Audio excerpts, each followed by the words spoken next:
Salut mes chers amis, je suis très content de vous revoir encore une fois, cette fois-ci. Si vous vous rappelez bien, nous avons eu l'occasion d'échanger, de communiquer un peu, d'être en contact avec vous. C'était au début de l'année scolaire quand je vous ai fait parvenir un message qui parlait de l'accueil et puis aussi j'ai composé une prière pour demander une bénédiction spéciale pour toutes nos écoles. Aujourd'hui, je suis très heureux de venir chez vous, mais cette fois-ci, c'est dans le contexte de la fête d'Action de grâce. Et nous connaissons très bien cette fête, qu'en fait, elle sera célébrée le 12 octobre, le lundi 12 octobre pour cette année. Je me suis dit, parce que cette fête est toujours célébrée en famille, c'est en dehors de nos écoles, en dehors parfois même de nos paroisses, parce que le lundi, c'est un jour de congé. Je me suis dit, d'une manière anticipée, nous allons y réfléchir et puis nous allons comme la célébrer ensemble en commémorant ce que nos ancêtres ici au Canada faisaient déjà en ce moment-là. Regardez, on peut retenir deux dates importantes pour la fête de l'Action de grâce ici au Canada. La première date est celle du 6 novembre 1879. Nous sommes au 19e siècle à ce moment-là. Je suis sûr que parmi vous, certains sont déjà au courant de l'historique de la fête de l'Action de grâce. Mais en fait, cette date-là montre que le Canada, à ce moment-là, a accepté de commencer à célébrer chaque année, célébrer annuellement la fête de l'Action de grâce. Le 6 novembre 1879. C'est devenu une fête régulière, une fête annuelle. Mais maintenant, la deuxième date est celle du 31 janvier 1957. À cette date-là, le Parlement a décrété que la fête d'Action de grâce sera célébrée au Canada le deuxième lundi du mois d'octobre. En fait, c'est une fête de l'automne. Mais qu'est-ce qu'on célèbre à l'Action de grâce? Depuis le début, au 19e siècle, comme je le disais, c'était une fête champêtre. En fait, on célébrait la récolte des champs, les fruits qui sont venus de la terre, le fruit de récolte. Voilà ce que les gens célébraient. Ils rendaient grâce au Seigneur pour les fruits qu'ils ont reçus et qui les ont nourris. Alors nous autres aussi, nous perpétuons cette idée-là, cette habitude de célébrer la récolte. La récolte, en fait, qui est là toujours et puis qui nous permet de vivre. Mais maintenant, ce n'est pas seulement l'Action de grâce pour les fruits de la récolte. Aujourd'hui, on essaie d'étendre la signification de la fête pour que finalement, on commence à rendre grâce au Seigneur pour tous ses bienfaits, la récolte inclus. Puisque nous parlons de la récolte, je vais vous montrer, on sait que j'ai amené un bassin de fruits ici et de légumes, justement pour montrer que, en fait, c'est symbolique.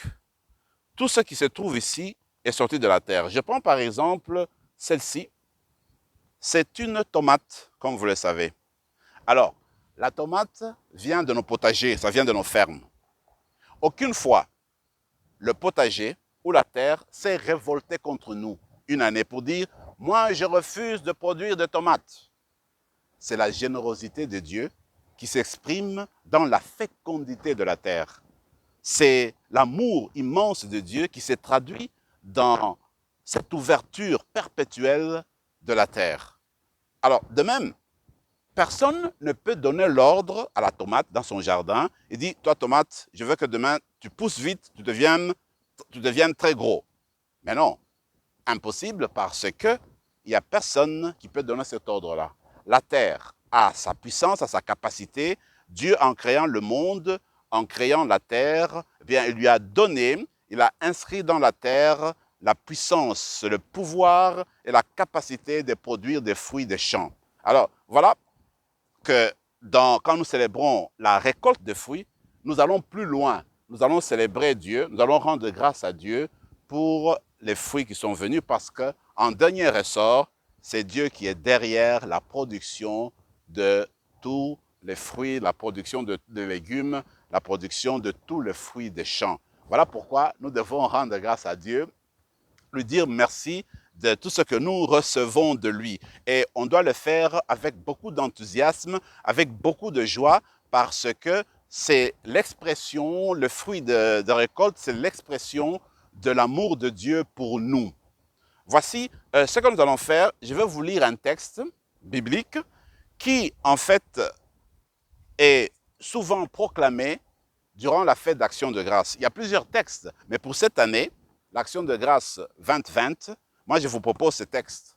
L'année prochaine, je vous en proposerai un autre. Alors celui-ci est tiré de l'Évangile selon Saint Luc, au chapitre 17, versets 11 à 19. D'ailleurs, ça peut être un exercice pour vous. Quand vous retournerez à la maison ou dans votre classe, prenez votre Bible, ouvrez la Bible au chapitre 17 de l'Évangile de Luc, allez au verset 11 jusqu'à 19. Voici l'histoire. Il advint, comme Jésus faisait route vers Jérusalem, qu'il passa aux confins de la Samarie et de la Galilée. À son entrée dans un village, 10 lépreux vinrent à sa rencontre et s'arrêtèrent à distance. Ils élevèrent la voix et dirent « Jésus, Maître, aie pitié de nous. » À cette vue, il leur dit « Allez vous montrer aux prêtres. » Et il advint, comme ils y allaient, qu'ils furent purifiés. L'un d'entre eux, voyant qu'il était purifié, revint sur ses pas en glorifiant à haute voix et se prosterna aux pieds de Jésus en le remerciant. Et c'était un Samaritain. Prenant la parole, Jésus dit, « Est-ce que les 10 n'ont pas été purifiés? Les 9 autres, où sont-ils? » Il ne s'est trouvé, pour revenir rendre gloire à Dieu, que cet étranger, et il lui dit, « Relève-toi, va, ta foi t'a sauvé. » Mes amis, je trouve ce récit-là très expressif.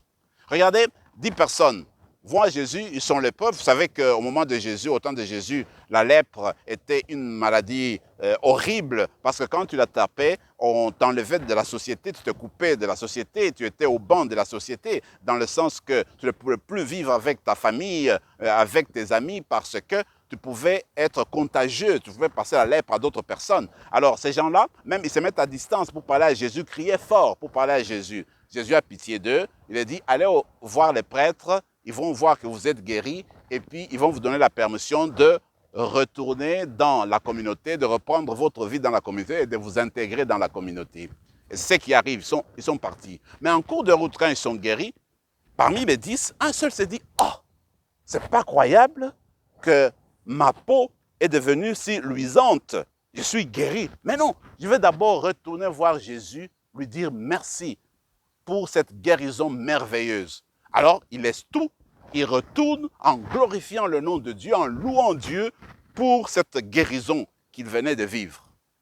Mes amis, nous autres là, souvent nous sommes parmi les 9 lépreux, c'est-à-dire, nous gobons les choses, nous mangeons tous les jours, le Seigneur nous permet d'avoir une vie sociale convenable, nous utilisons nos talents comme il se doit, nous profitons de nos familles, nous avons une famille bien accueillante et les choses se passent normalement et nous oublions de dire merci au Seigneur pour tous ces bienfaits. Parce que nous sommes concentrés sur nous-mêmes, nous ne voyons que le bien qui nous arrive et nous ne nous rendons pas compte que si ce bien est pour nous aujourd'hui, c'est grâce à toutes les autres personnes qui nous entourent. Que si aujourd'hui je suis dans ma classe, je ne suis pas seul, je suis entouré d'autres personnes. Et aujourd'hui, avec les restrictions qu'on nous a imposées pour le bien de la communauté, eh bien, je ne suis pas seul dans ma classe et je vais suivre ce qu'on me recommande, je vais porter mon masque, je vais garder la distance sociale parce que je veux le bien-être des autres. Alors, il faut sortir de soi-même pour rendre grâce à Dieu, pour rendre service. Le 10e lépreux qui est parti, il est sorti de lui-même. Il dit non, ce qui m'arrive là, c'est grâce à l'aide des autres. Alors je m'en vais je vais remercier Jésus. Il faut la gratitude. Il faut le sentiment de gratitude, savoir reconnaître, savoir dire merci aux autres. Il ne faut pas avoir de l'ingratitude. Toujours la gratitude, le sentiment d'action de grâce, le sentiment de montrer qu'en fait, on doit beaucoup aux autres. Alors cette fête-ci, la fête d'action de grâce, est une fête qui nous invite de nous tourner vers Dieu, de nous tourner vers le ciel pour lui dire merci de ce monde merveilleux qu'il a créé, merci pour sa création si belle, merci pour les champs, merci pour la terre fertile qui ne cesse de nous produire des arbres et des fleurs, et puis la couleur d'automne avec ses feuillages, cette belle nature, et puis les fruits que nous mangeons tous les jours à satiété, et puis tout ce que nous recevons de lui. Alors, ce moment-ci, c'est le moment de dire merci au Seigneur pour tout cela, sans oublier de lui dire merci, de lui montrer notre sentiment de gratitude pour nos parents, nos frères, nos sœurs, pour nos amis d'école. Alors, nous allons terminer là. Je vous souhaite une année merveilleuse et que les sentiments de gratitude puissent s'approfondir en vous et que vous soyez sensible envers l'aide que vous recevez et à savoir dire merci. À savoir toujours dire merci quand tu reçois une aide, un service, et être toujours reconnaissant. Et ne pas oublier, quand nous faisons nos prières tous les jours, de nous tourner vers le ciel et lui dire merci au Seigneur pour chaque instant de notre vie, pour tout ce que nous faisons. Donc, je vous souhaite une belle année et puis une belle fête d'Action de grâce. À la fois prochaine.